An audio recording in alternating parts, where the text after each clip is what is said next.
What's up, Floater Gang? We're doing another episode today. It's been a long time. There's only two of us today, but you know what?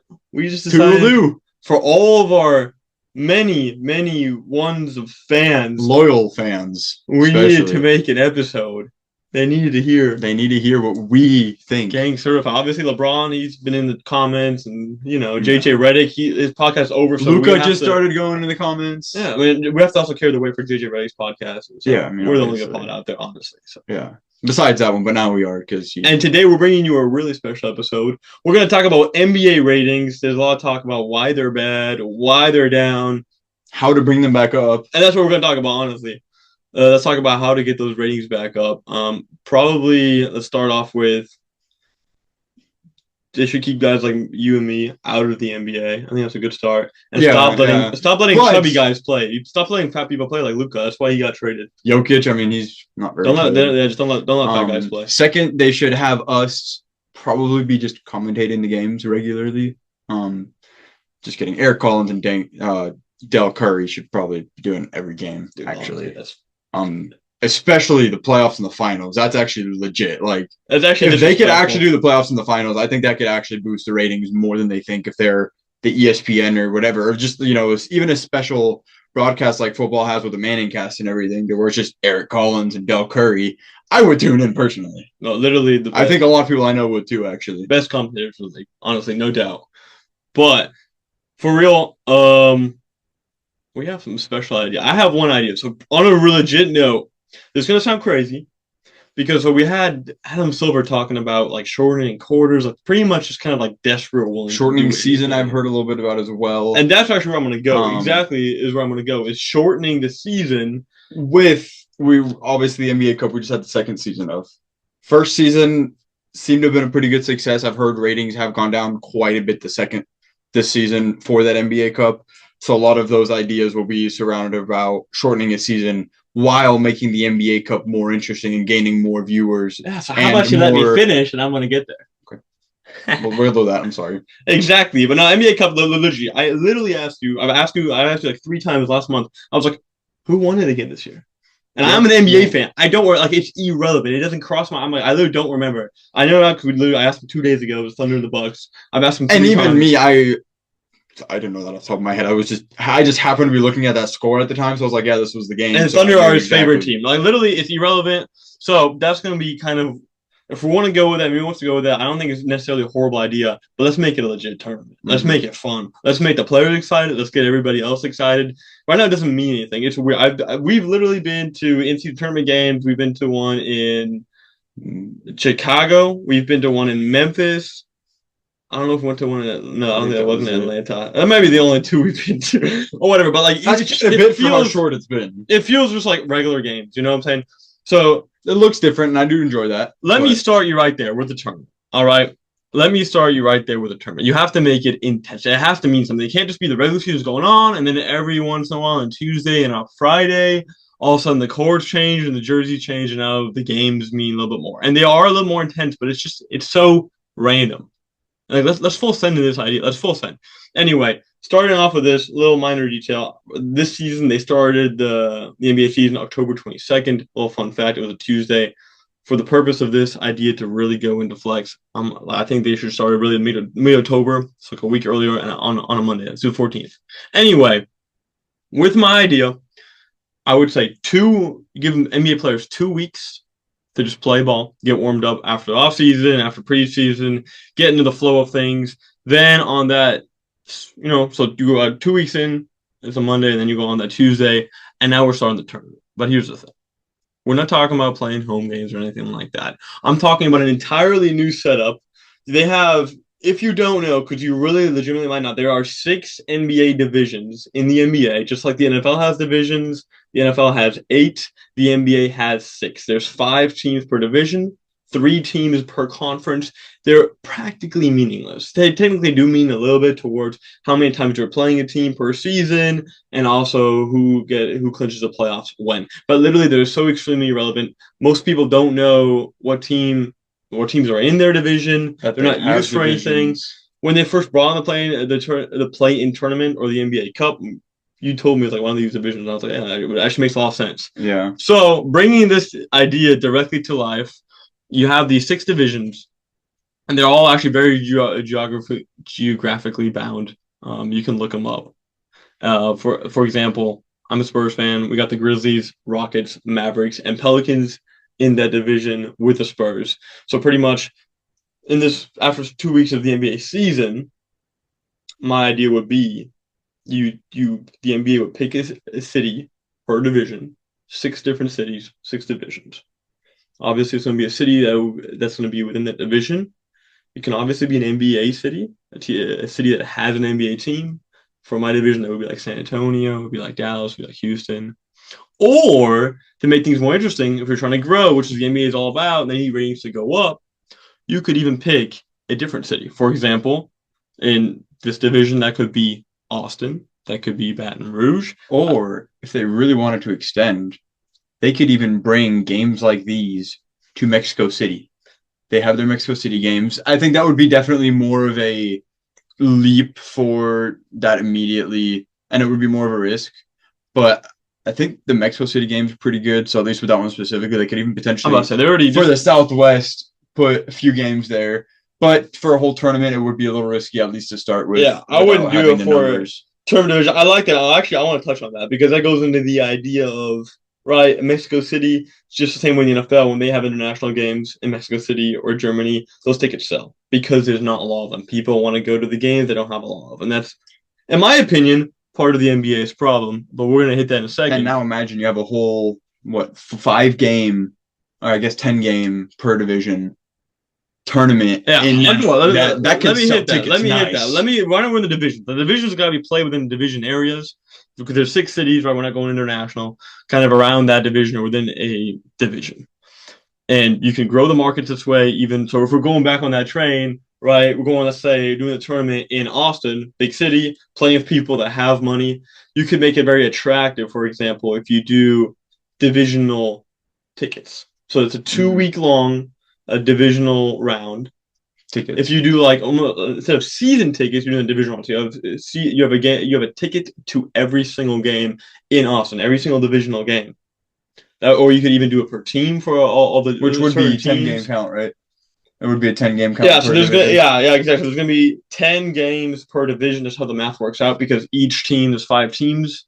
You can check my math on this, put it in the comments. Maybe I'm just retarded. I might be. But if there's 5 teams and each team is going to play each team, so each team will play 4 games. You might think the math would then say that's 20 games. No, it's 10 games per division, 4 games per team. Mm-hmm. And so you could do like different ticket sales. Like let's say I'm a Spurs fan. Austin's an hour and a half away. I could buy all 4 games for the Spurs, or if you live in Austin, you wanted to just buy all 10 games. I think that the NBA could make some cool packages for this, honestly. I fully agree. And grow the market. I think it would be awesome. And also, let's talk about like NBA bubble, right? That's kind of also where this idea is coming from a little bit. It's inspired NBA bubble, and it's inspired by college basketball, by March Madness. Mm-hmm. March Madness is crazy. I'll expose myself, honestly. I literally don't watch college basketball, really, for the most part. I'll watch, depending on who's playing, I'll watch and stuff like that. But I don't really start watching, like, religiously until March Madness. I think everyone knows. March Madness is awesome because it's intense. Everyone's packing it in, and they have locations for that. So kind of we're taking that idea and then also kind of taking that bubble idea. So all these teams in one division have to go to the same city because they all said it was intense.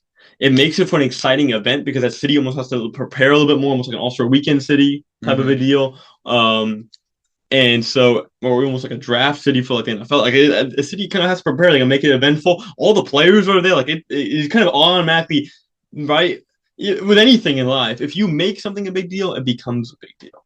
Mm-hmm. And the NBA starts the NBA Cup. They're trying to make it a big deal. But they haven't actually made it a big deal. They took regular season games and changed the core. Let's go all in. Let's make it a big deal. Let's make it mean something. Let's grow the market. So that's where it's coming from. We got 2 weeks of that. That's going to average to about 4 games per day. Super chill. Every single game nationally broadcasted.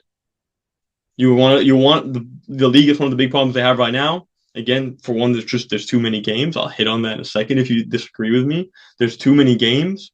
which is part of the problem why they can't nationally broadcast all of the games. I get that, but at least for this tournament, you got to nationally broadcast every game. Like, as much as let's you make can. it a big deal, right? Every playoff game is nationally broadcasted. Why? Because it means like you have to. It means something. Mm-hmm. So every tournament game, we're gonna have to nationally broadcast this. And 4 games a day on average would be the average. You can have like right 5 or 6 on weekends.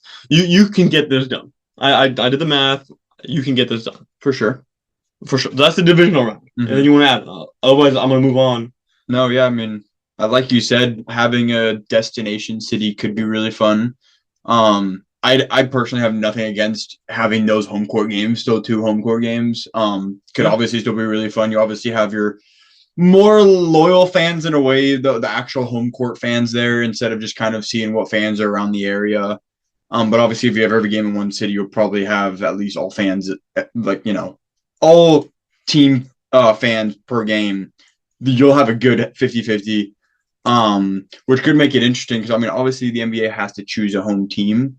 But the other question that you have with that, I mean, you still have technically your 2 home games, so you can do, you choose who's home and you have the arena do that. Or I don't know how easy this would be, but you could even potentially just have it like literally just a neutral game. That's what I would do. I would say even the in games. arena like whatever music and whatever, just have it like be very neutral, just like hype, not towards a specific team. Like I said, it may be a little more difficult to do that, and it may be kind of awkward, especially for fans at first. But it's like March Madness. But at the same time, if you're hype, that's what they do in March Madness, Final Four, in those games. If you're hype, you don't really care and notice it. If they make it hype enough, it won't really matter that much. And you won't or really like the Super Bowl, the same thing as the Super Bowl, Yeah. right? And that's what it's all about. Make this an event. And sure, you can do home game. I mean, I don't You know. can. I make it home agree. game. It doesn't matter either way. It's fine. I think either way could be something fun to look at, though. But anyway, so once this tournament ends, then right, it started on a Tuesday. Then they're gonna do a little break until Friday, so we can hit it big on Friday. Is when and then you're gonna pick all those teams that made it. Are gonna go one location. Just run that. It can be Las Vegas every year, or you can make it a different city every year. A big enough city where it really be a big event. Or that's all good. Again, lots of opportunity here. Question is, which teams make it? Right now, you have 8 teams that make it. You have each of the groups, I guess, is what they call them. The groups. The winner of each group makes it, and you have 2 wild cards. I mean, at that point, you could even call them divisions if they make them based out of divisions. Exactly. So that's why we're doing divisions. We're going to do that instead of making it 8 teams. We're going to actually double it, make it 16 teams. I know we got that same format of 16 teams in the NBA playoffs, but hey, the more the merrier. I want to kind of give it that March Madness feel. Let's take a bunch of teams, especially if it's a 1-game elimination. Let's take a bunch of teams. Let's make it a little bit of a road, right? Let's make some exciting upsets, right? Let's do that. And so pretty much, yeah, the top 2 teams of each division will make it in. That gives you 12 teams right there. Top 2 teams. Also, by the way, guys, I've checked into the divisions. They're pretty evenly stacked for the most part. Historically and even currently, I would say. Some are obviously a little tougher, some are a little easier. But there's 5 teams. If you have the same problem in playoffs and stuff. I mean, also, here's the thing. You have enough teams. So we talked kind of about this with our boy, shout out Nick, and he talked about rivalries. And divisions do help rivalries. This is gonna, if you year after year now, let's say 10 years on the road, you're always having these divisional rounds. You're gonna have some rivalry games because you'll always have to look past the same 4 teams to make it out of this conference or out of this tournament and make it to the knockout rounds. So this is gonna create rivalries. It's gonna be, I think it's gonna be a lot more fun, and rivalries are fun for fans. Like in the NFL.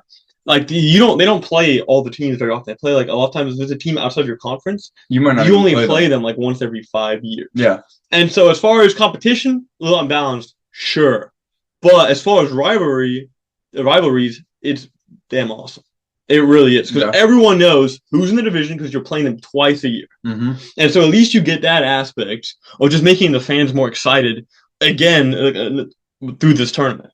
Yeah, which obviously those games matter more too. Especially in this tournament, if you're playing those teams in your division. I mean, even for playoffs and the standings, if you're playing the teams in your division, those in theory matter the most, even for the playoffs. Because let's say you're in a tiebreaker with the team in your division, if you beat them 2 out of 2 times, or 4 out of 4 times, or 3 out of 4 times, because they're in your division, you're going to be above them. So it just creates that rivalry that almost they should have. Because it's like, hey, you're my immediate opponent almost.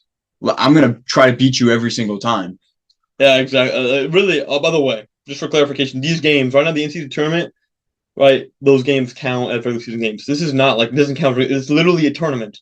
With the moment you go to that city, those divisional rounds already, they don't count for regular season games. So yes, I'm talking about shortening the season. FYI, I'll get into that.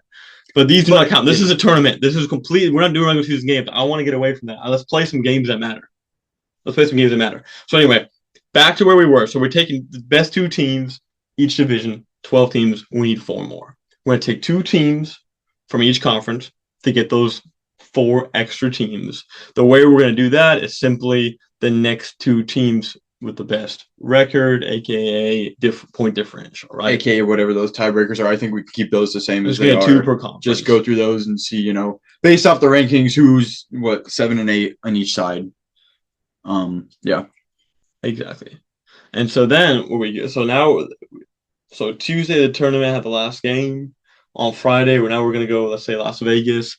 We got 16 teams, and the way we're going to do this now, change it a little bit from the playoffs, is going to go 1 versus 16 seed, 2 versus 15 seeds. We're going to get some cross-conference play. There's some cross-conference play. Technically, March Madness, they have, the little conferences, but still give it that feel. Now we can go anyone against anyone. And those upsets are going to hit home. And it's just one game, which exactly allows for it's NBA competition. They're pros, obviously, but it does allow better for upsets, especially now. Instead of doing 8 teams like the NBA has right now, that's only 3 rounds.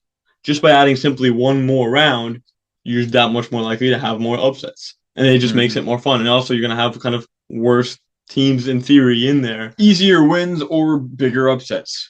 And it's just going to bring that intensity up, and also now you have 16 teams you're all bringing to one site. It's that bubble feel. I want to talk about how intense that was in the bubble, how that kind of already unites the teams at the beginning of the season. It's a great way to get everybody on the same page. Everyone's locked in. Also, it's not COVID, so it's not like you're locked out from the world. It's not like they can't talk to their families.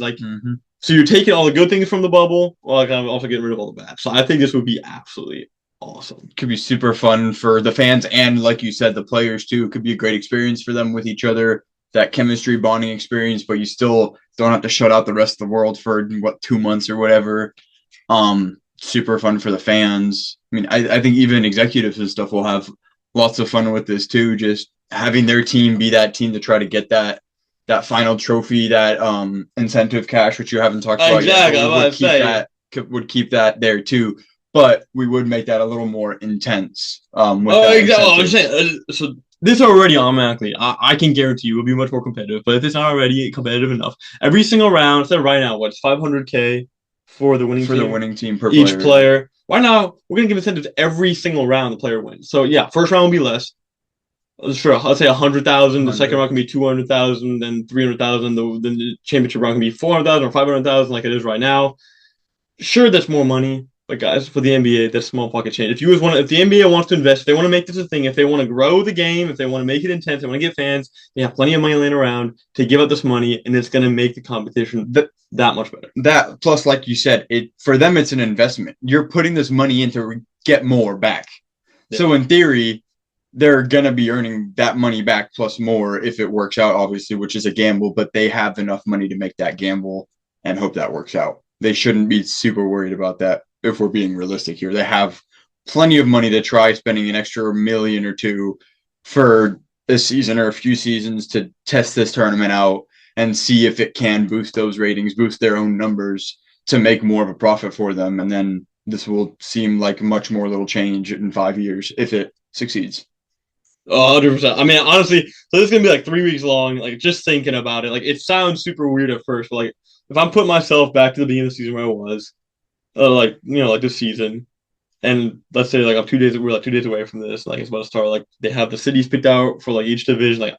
I'd be pretty pumped. If my team's going there, I'm I would be pretty pumped to watch these games. For all national broadcasts, it becomes a big deal. You're obviously going to market this like they did the NBA Cup already, especially that first season.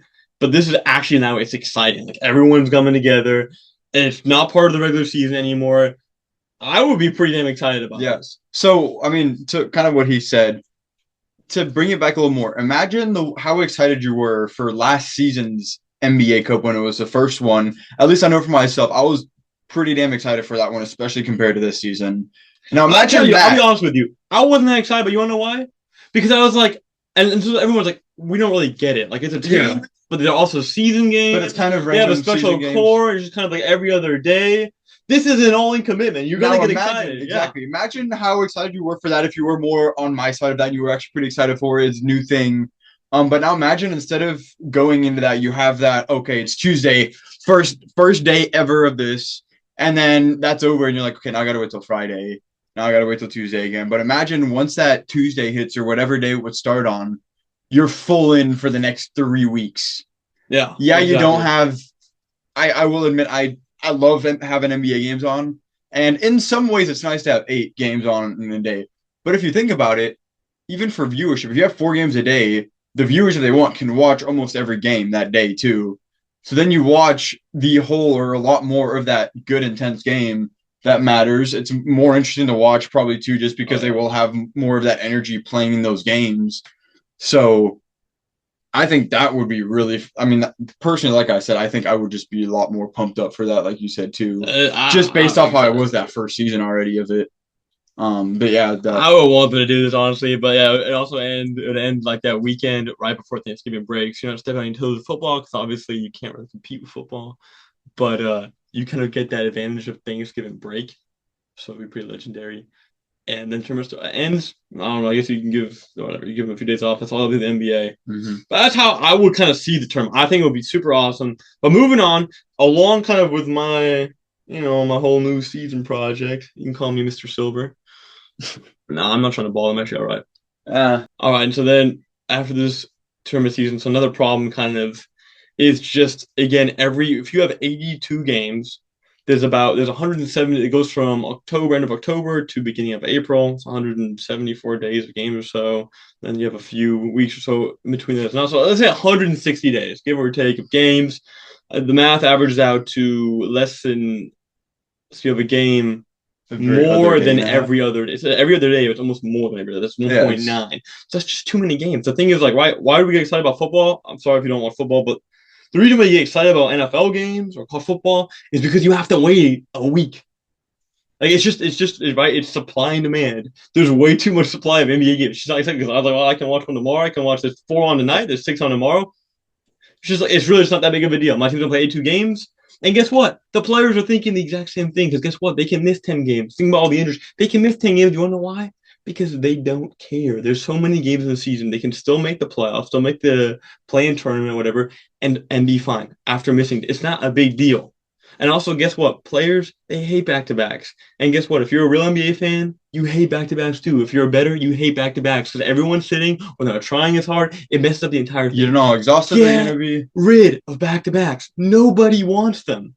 You don't need them. Sure, in the short term, it's going to hurt a little bit because you're going to have obviously less viewers, less games, less money. Long term, I promise you, every single game will mean more. So I'm telling you, you're automatically gonna have to cut the season a little bit shorter, just because obviously in my tournament it's gonna take longer. It's gonna be 3 week process. It all complete cuts away. It's almost gonna be a month. You pretty much all of November. It just doesn't count towards the season, right? Pretty much all of November is out of the season. So you're gonna have to cut games. But I'm also saying right now the average is they play once every 1.9 days. Make that to once every 3.5 days. Right? Let's let these let's let there be less games. Let's make it a what?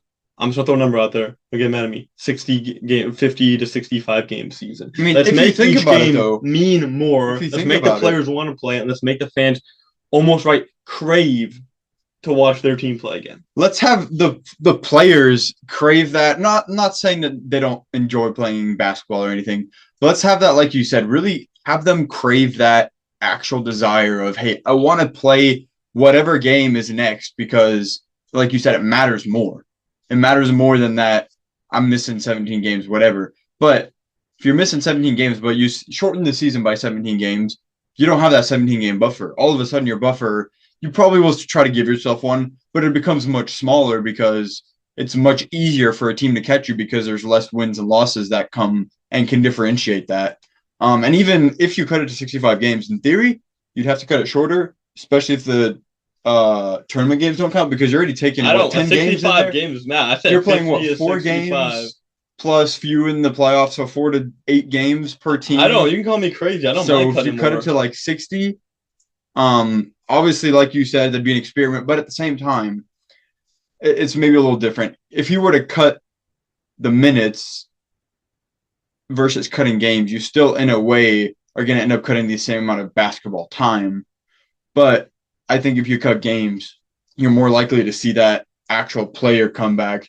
If you cut the minutes, I don't think you're solving much player-wise. If you're cutting minutes, ridiculous. If you're cutting minutes, you're changing the sport.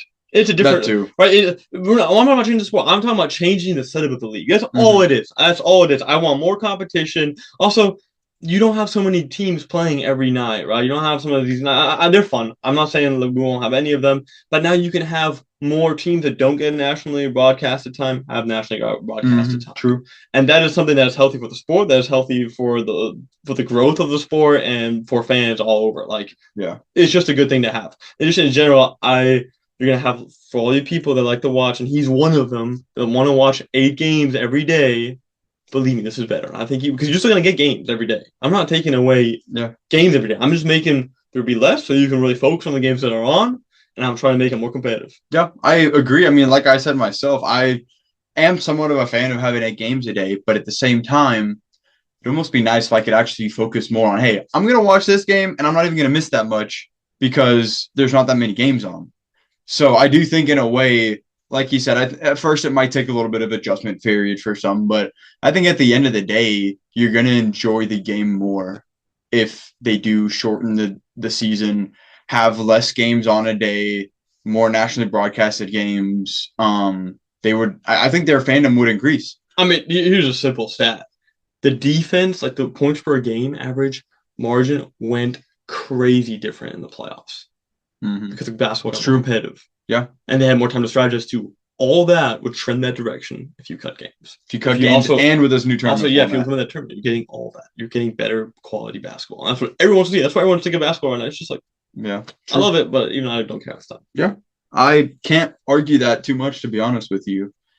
But unless you have any other last thoughts, let us know what your thoughts on this are. I personally love the idea. Think you love the idea too. I think it could be really fun.